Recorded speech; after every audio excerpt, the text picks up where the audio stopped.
இன்றைக்கி சளி இருமலை விரட்டக்கூடிய ஒரு சூப்பரான கிராமத்து ஸ்டைல் மூலிகை செலவு ரசத்தை தான் பார்க்க போகிறோம். இந்த ரசம் பார்த்திங்கன்னா பல்வேறு மருத்துவ குணங்கள் வாய்ந்தது. இந்த ரசம் எப்படி பண்ணுறதுன்னு பார்க்கலாம் வாங்க. இப்போது அதுக்கு தேவையான பொருட்கள் என்னென்னு பார்த்துடலாம். சங்கங்கொழுந்து, புண்ணாக்குப்பூடு, பொடிதலை, முசுமுசுக்கை, தூதுவளை,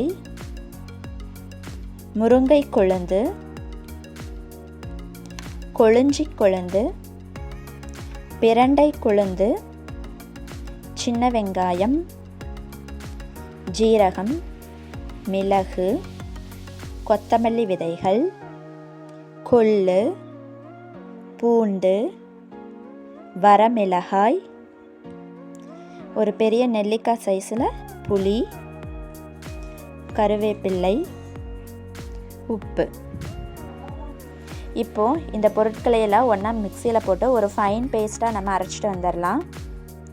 இந்த ரசத்தை நம்ம தாளிப்பு கொடுக்காமல் பச்சையாக கூட சூப் மாதிரி கூட குடிக்கலாம். ரொம்ப சூப்பராகவே இருக்கும் டேஸ்ட்டு. இதில் நம்ம பல வகையான மூலிகைகள் எல்லாம் சேர்க்கறதுனால நம்ம உடம்புக்கு இது ரொம்பவே ஹெல்தியான ஒன்று.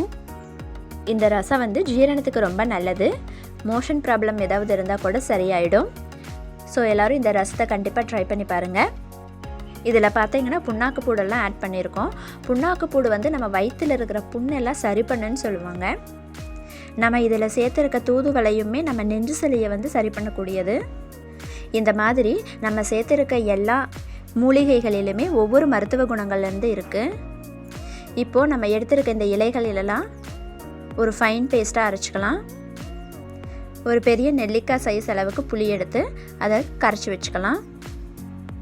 இப்போது இந்த புளி கரைச்சி வச்சுருக்கிறதுல நம்ம அரைச்சிட்டு வந்த இந்த பேஸ்ட்டை சேர்த்துக்கலாம். இதை சேர்த்து நல்லா கரைச்சிக்கலாம். இது கூட தேவையான அளவு கல்லுப்பு சேர்த்துக்கலாம். அதையும் சேர்த்து நல்லா கரைச்சிக்கலாம்.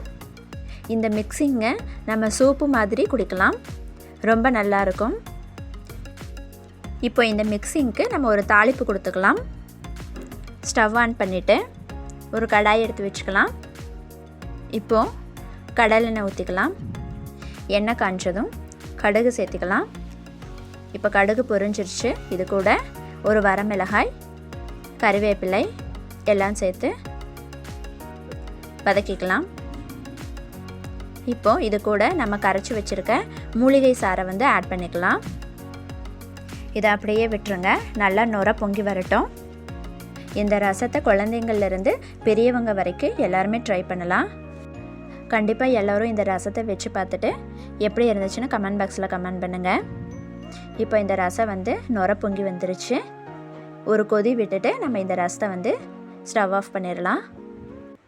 இப்போது கிராமத்து ஸ்டைலில் மூலிகை செலவு ரசம் ரெடி ஆயிடுச்சு.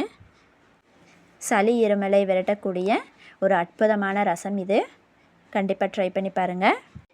இதுக்கு முன்னாடி போட்ட வீடியோஸ்க்கெல்லாம் நீங்கள் எப்படி சப்போர்ட் பண்ணீங்களோ அதே மாதிரி இந்த வீடியோஸ்க்கும் சப்போர்ட் பண்ணுங்கள். இனி வர வீடியோஸ்க்கும் உங்களோட சப்போர்ட் எங்களுக்கு தேவை. சாய்குட்டி பிரபா யூடியூப் சேனலில் வர வீடியோஸ் எல்லாமே உங்களுக்கு ரொம்ப யூஸ்ஃபுல்லாக இருக்குதுன்னு நினைக்கிறேன். உங்களுக்கு எந்த மாதிரி வீடியோஸ் எல்லாம் வேணுங்கிறத கமெண்ட் பாக்ஸில் கமெண்ட் பண்ணுங்கள். இந்த வீடியோவை லைக் பண்ணிடுங்க, ஷேர் பண்ணிடுங்க. மறக்காமல் நம்ம சாய்குட்டி பிரபா யூடியூப் சேனலை சப்ஸ்கிரைப் பண்ணிடுங்க.